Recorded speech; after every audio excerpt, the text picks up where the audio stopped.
Today, we break out the champagne as the Dow Index crosses the all-important 15,105 mark. Investor Beat starts now.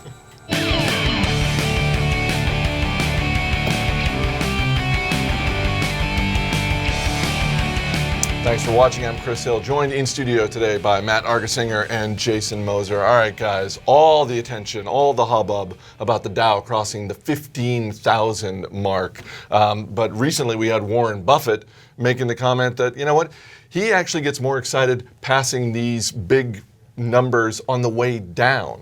When you think about the Dow crossing 15,000, and in this case, 15,105, how should investors think about this? Well, I think that's just the point of today's episode, right? I mean, whether it's 15,000 or 15,100 and whatever, it really is irrelevant. And I tell you what, you know you're a real investor when you start getting happy when the market's falling. And the reason why is because that's when the opportunities really arise. And so these are just headline numbers. It's great to see the market is doing well. But remember, I mean, it's basically the only option out there right now. So this is a rising tide that's lifting all boats. You agree?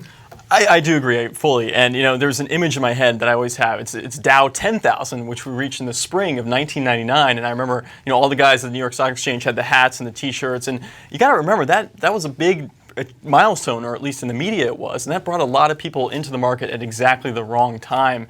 And so I'm afraid when I start seeing these headlines in the news about Dow 15,000, I worry that it's going to bring in a lot of investors who haven't been investing for a long time into the market at exactly the wrong time. Well, and there are real companies that are fueling this. Today we saw Whole Foods hitting a new all-time high in the wake of their earnings. Just within the last few days, Disney hit an all-time high as a result of that. I mean, when you look at those companies, do you see that they're overvalued, or is it appropriate that they're priced that way? No, I think it's appropriate that they're priced that way. I think Matty makes a great point there in that this really does result in people coming in to sort of buy high and then ultimately sell low when the market starts tanking. And at some point, it's going to go down. So regardless, when we're looking for companies, we're looking for quality. Walt Disney and Whole Foods are two great examples. Companies that I would probably be steering away from at this point are those sort of .com ad-dependent models that don't really have any substantial profits at this point.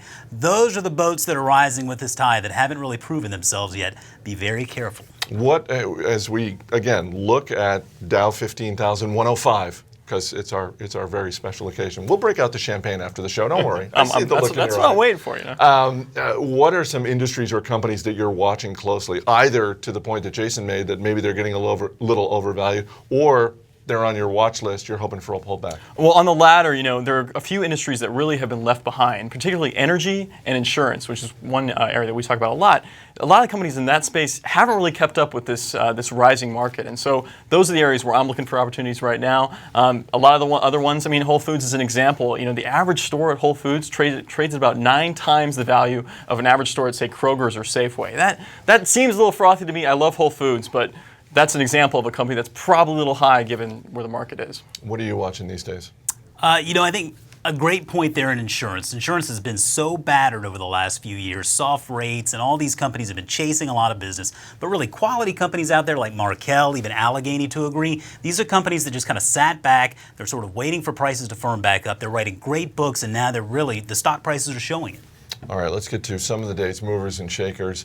WebMD Health posted a loss in the first quarter, but shares rose after the company raised guidance for the full year and announced the CEO will be leaving effective immediately. The stock's doubled in the last 6 months. What do you think of this? Stock has doubled, CEO leaving, business in flux. This sounds like, oh, that's right, Carl Icahn.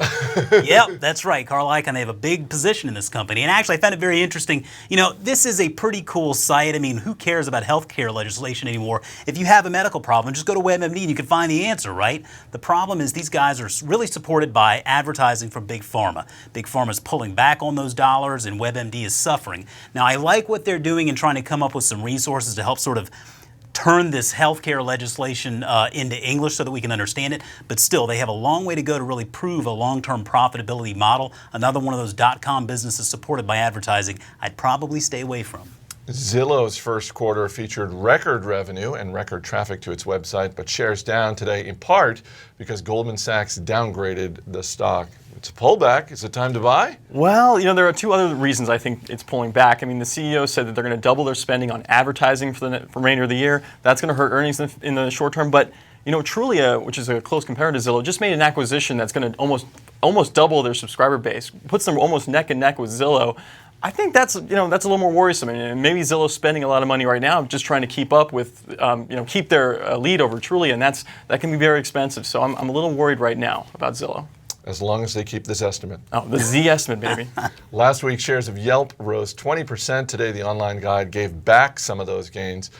We were talking about mobile recently. More than 9 million people using Yelp's app.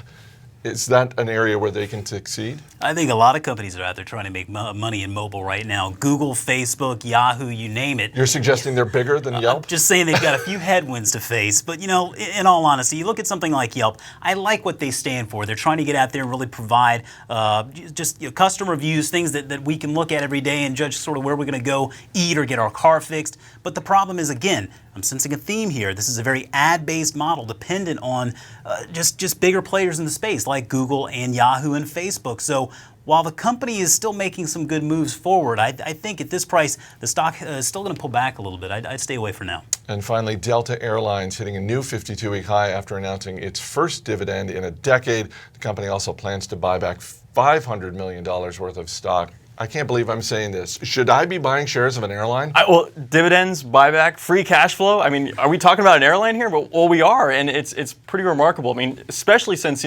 every major airline outside of Southwest declared bankruptcy over the last 10 years. Yet here's Delta. They're doing a good job reducing their debt. They bought Northwest a few years ago, which seems to be working out pretty well. That's a big theme with the airline industry right now. There's a lot of consolidation, and it's been a terrible place to invest in, but airlines might actually be a place to invest in over the next 10 years, and Delta might be the one to lead that pack. All right, that's going to do it for Wednesday. Let's look ahead to the rest of the week. What's a stock you've got on your radar? Well, Air Methods reports earnings tomorrow, and Air Methods, if you don't know the company, take an ambulance and a helicopter and just put them together, and then you got Air Methods right there. And so they basically fly patients where the access is not so easy for ambulances to get. The problem with Air Methods, they came out about a month ago warning that they were going to fall short on earnings because most of the customers that they were picking up in their helicopters, most of the customers are Medicare and Medicaid and not privately insured customers. These non-privately insured customers are far less profitable, and that's dinging the company's results there. I'm going to be interested to see tomorrow how this looks out for the rest of the year. Okay, Matt, what about you? Sure, Universal Display, PANL is the ticker. They make OLED displays and components for Samsung, among many other customers. I want to see how they've done. I mean, Samsung's, of course, now the leader in smartphones, of course, also a leader in the TV market. Universal Display is a big supplier to them, so they should have good results. I'm watching tomorrow. All right, for Jason Moser and Matt Argersinger, I'm Chris Hill. Thanks for watching. We'll see you tomorrow.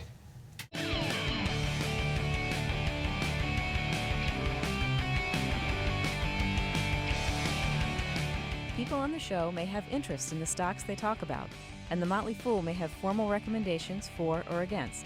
Don't buy or sell stocks based solely on what you hear.